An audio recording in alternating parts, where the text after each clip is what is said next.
kembali dengan kisah seram. Langsung saja subrek, dan ini dia kisahnya. Teror Gunung Kawi. Aku keturunan tumbal gaib. Raka, seorang fotografer lepas, menerima pesan misterius dari nomor tak dikenal. Pesan itu hanya berisi satu kalimat, datanglah ke Gunung Kawi.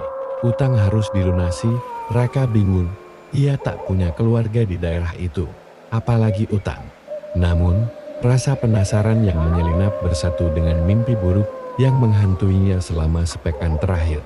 Bayangan hitam dan suara gamelan dari kejauhan, temannya, Juno, mencoba meyakinkan bahwa itu hanya kebetulan, tapi Raka tak bisa mengabaikan.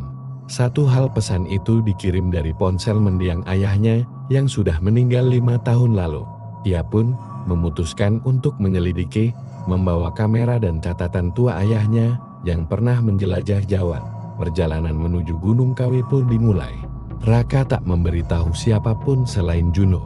Ia merasa ini bukan sekadar perjalanan biasa, tapi seperti sedang menjawab panggilan yang sudah ditakdirkan sejak lama. Malam pertama di perjalanan, Raka bermimpi melihat dirinya berdiri di tengah ladang. Kemudian, diapit oleh dua sosok berjubah merah yang membisikkan sesuatu dalam bahasa yang tak ia mengerti. Ia terbangun dengan keringat dingin dan menemukan sebatang dupa menyala di dashboard mobilnya. Raka tiba di sebuah desa di kaki Gunung Kawi. Penduduknya sedikit dan nyaris tak ada anak-anak. Udara terasa berat, seolah awan kelabu menaikkan dari atas. Orang-orang memandangi Raka dengan tatapan kosong, seolah mengenalnya.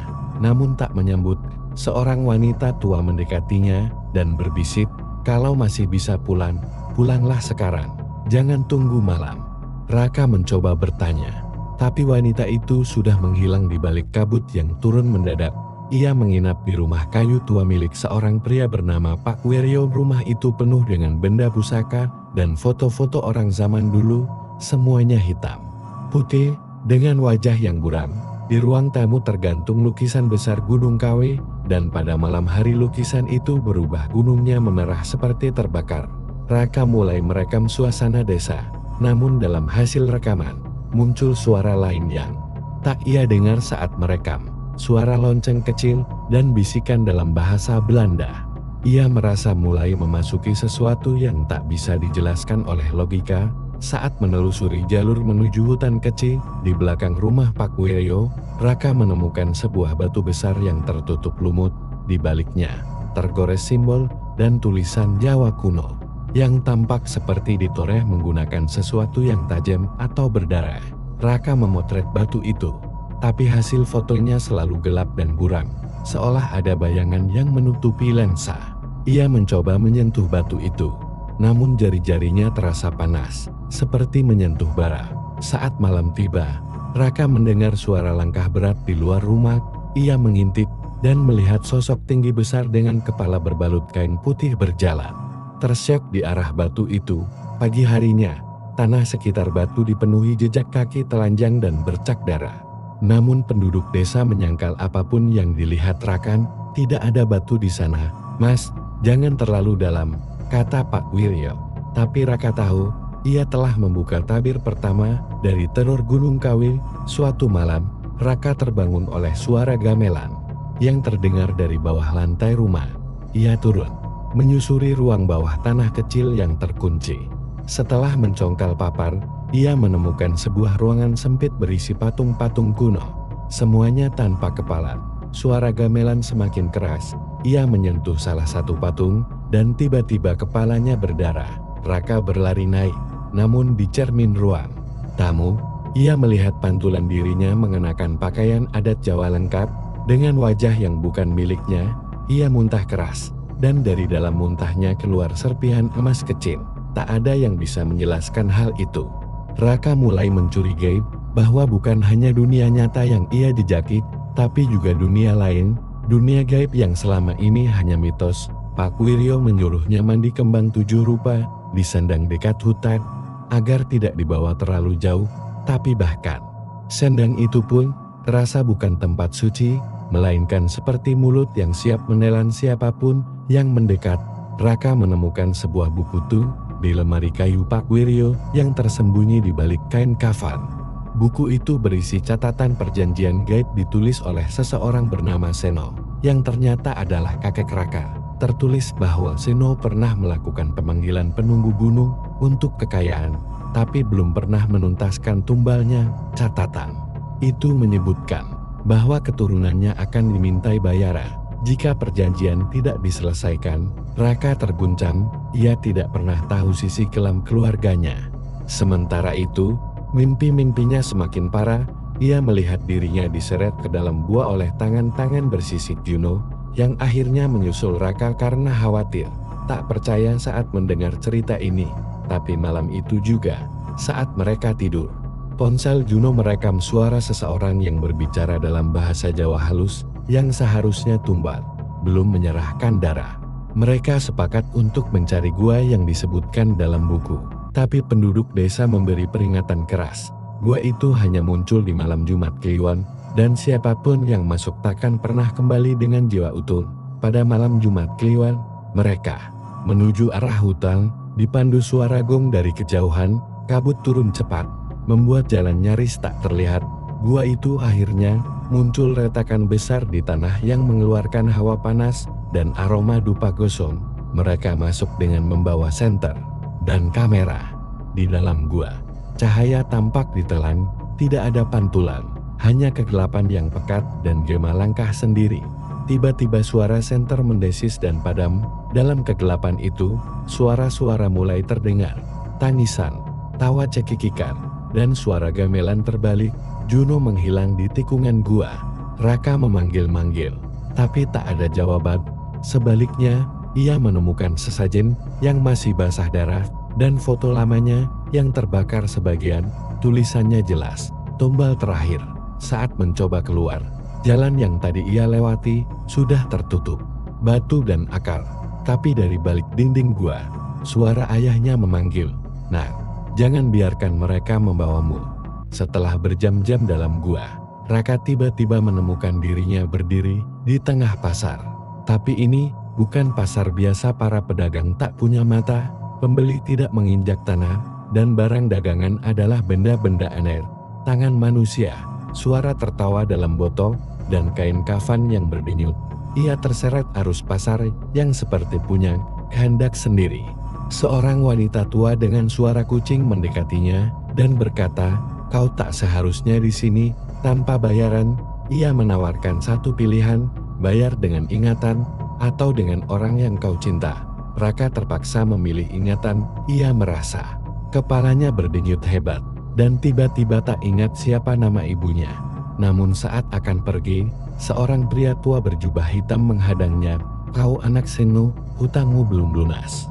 Pria itu meletakkan koin emas di tangan Raka dan berkata, "Bawa ini ke kaki pohon randu alas. Di sana kau akan tahu siapa dirimu yang sebenarnya." Pohon randu alas itu berada di tengah area terbengkalai yang tak pernah disentuh sinar matahari. Meski siang hari, tempat itu selalu redup. Raka menanam koin emas di tanah seperti yang diperintahkan. Beberapa detik kemudian, tanah di bawahnya berguncang. Dari akar pohon muncul sebuah peti kayu kecil. Di dalamnya tersimpan topeng kayu dengan ekspresi menangis dan tertawa bersamaan saat disentuh. Topeng itu berdenyut seperti jantung. Seketika Raka melihat penglihatan masa lalu ritual pemanggilan arwah, dengan kakeknya di tengah lingkaran, dan seorang bayi yang diletakkan di atas batu altar. Bayi itu adalah dirinya. Ia dijadikan tumbal sejak bayi. Tapi entah bagaimana, ritual itu gagal. Arwah yang dipanggil tak mendapatkan jiwa penuh, dan sejak saat itu menuntut pengganti. Raka mulai sadar bahwa hidupnya selama ini telah diawasi mimpi, kejadian aneh. Semuanya bagian dari perburuan jiwa yang belum lunas. Setelah keluar dari tempat itu, Raka akhirnya menemukan Juno atau seseorang yang mirip Juno. Tapi ada yang salah. Mata Juno kosong dan tubuhnya seperti melayang. Ia tidak bicara banyak, hanya menatap dan tersenyum dingin. Raka mencoba mengajaknya kembali ke desa, tapi sepanjang jalan, bayangan Juno selalu lebih panjang dari tubuhnya. Bahkan saat malam, di dalam rumah, Juno mulai berbicara sendiri di malam hari, dalam bahasa yang bukan bahasa manusia. Akhirnya Raka sadar yang bersamanya bukan lagi Juno. Ia membaca ulang buku kakeknya dan menemukan peringatan. Jangan percaya pada yang kembali dari Gunung Kawi. Mereka bukan lagi manusia. Raka menyiram tubuh Juno dengan air bunga 7 rupa. Tubuh itu langsung menggeliat keras dan mengeluarkan suara jeritan 1000 lidah. Tubuhnya meleleh jadi lumpur hitam, tapi sebelum benar-benar hilang, ia berbisik, "Yang asli sudah dikirim, kau yang berikutnya." Raka mencari bantuan pada Pak Wiryo, yang akhirnya mengaku, dulu ia juga bagian dari perjanjian. Tapi membelot, ia tahu satu cara untuk memutus rantai tumban, yaitu dengan ritual pemutus darah.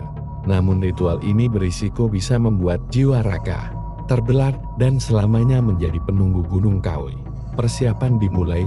Raka harus mengumpulkan 7 benda dari arwah tak tenang, termasuk rambut bayi, tanah kuburan kering, dan darah dari garis keturunannya sendiri. Saat malam ritual tiba, Raka masuk dalam lingkaran mantra. Suara gamelan terdengar dari segala penjuru, bayangan hitam mulai muncul dari tanah, melayang, menari, satu persatu mendekat, menawarkan pilihan, tinggalkan dunia, dan tenang selamanya. Raka hampir tergoda, tapi memukul tanah dengan tongkat kayu pusaka. Cahaya merah keluar dari tanah, dan suara jeritan memenuhi udara. Ritual berhasil untuk sementara. Setelah ritual, Raka justru terlempar ke dimensi lain. Ia mendapati dirinya di sisi lain Gunung Kawi, tempat para penunggu menetap. Tidak ada waktu, tidak ada suara manusia. Semua bergerak lambat, dan langit selalu merah darah. Ia bertemu sosok berjubah emas yang mengaku sebagai penjaga perjanjian. Ia berkata, "Selama masih ada keturunan Seno, perjanjian tidak akan pernah benar-benar berakhir. Kau bisa memilih, mati sekarang, atau hidup dengan jiwa separuh." Raka mencoba melawan. Ia membaca mantra yang diberikan Pak Wiryo, dan berhasil menembus batas dimensi. Tapi penjaga perjanjian sempat menyentuh dadanya, meninggalkan bekas tanda seperti arang yang membakar. Tanda itu terus membesar setiap malam, dan membuat Raka melihat hal-hal yang tidak dilihat orang biasa.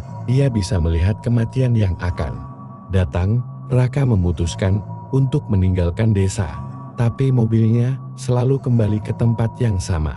Seolah desa itu kini melingkar dalam waktu. Ia mencoba berjalan kaki, namun setiap kali mencapai batas hutan, ia menemukan dirinya kembali di depan rumah Pak Wiryo. Dalam kegilaan yang nyaris membuatnya bunuh diri, Pak Wiryo menunjukkan satu jalan. Rahasia jalur kuno pendeta pelarian, tapi jalur itu hanya bisa dilewati jika Raka mematikan semua lampu dan berjalan dengan mata tertutup. Raka melakukannya. Dalam gelap, ia mendengar bisikan, suara langkah mengejar, dan nafas di tengkuknya. Tapi ia tetap berjalan. Sampai akhirnya, cahaya ia keluar dari hutan. Tubuhnya penuh luka, tapi hidup. Raka pikir ia berhasil kembali ke dunia nyata, tapi kota yang ia temui terasa salah. Semua orang tersenyum kaku, jam tak pernah bergerak, dan televisi hanya menampilkan wajahnya sendiri tertawa. Ia menyadari, ia belum benar-benar lolos. Gunung Kawi telah menjebaknya dalam dimensi pantulan dunia tempat para pelanggar perjanjian dikurung. Ia mulai menuliskan pengalamannya, berharap bisa membocorkan rahasia kepada dunia luar, tapi setiap tulisan selalu terhapus sendiri, diganti dengan simbol gaib. Ia menangis, marah, dan hampir menyerah. Sampai akhirnya, ia mendapat pesan suara di ponselnya. Suara Juno yang asli, "Aku di dunia nyata, aku selamat. Ada cara untuk mengembalikanmu, untuk kembali. Raka harus memberikan sesuatu yang paling ia takut kehilangan. Jiwanya sendiri." Juno berhasil membuka portal kecen lewat ritual lain di dunia nyata, tapi hanya bisa terbuka dalam waktu singkat. Raka harus melompat melewati cermin tua di tengah lapangan kosong, tepat saat lonceng berbunyi 3 kali. Namun, sebelum melompat, penjaga perjanjian muncul, berikan satu nama lain. "Sebagai pengganti, maka kau bebas." Raka menolak. Tapi kemudian ia melihat sosok ayahnya menyerahkan dirinya sendiri sebagai tumbal. Dengan berlinang air mata, ayahnya berkata, "Kau sudah cukup menderita, Nak." Raka melompat, dunia bergetar, Raka terbangun di rumah sakit. Juno ada di sisinya. Tapi dunia terasa berbeda. Ia kini bisa melihat bayangan gelap di sudut-sudut ruangan. Bisa mendengar bisikan saat malam. Tubuhnya sehat, tapi jiwanya rusak. Ia membawa sesuatu kembali, sebuah bagian dari Gunung Kawen. Dalam tidurnya, ia sering berbicara bahasa Jawa kuno. Dan setiap tanggal tertentu, tanah di bawah rumahnya mengeluarkan bau kemenyan. Raka tahu, perjanjian memang tak pernah selesai, dia hanya menundanya. Dan teror Gunung Kawi baru saja dimulai.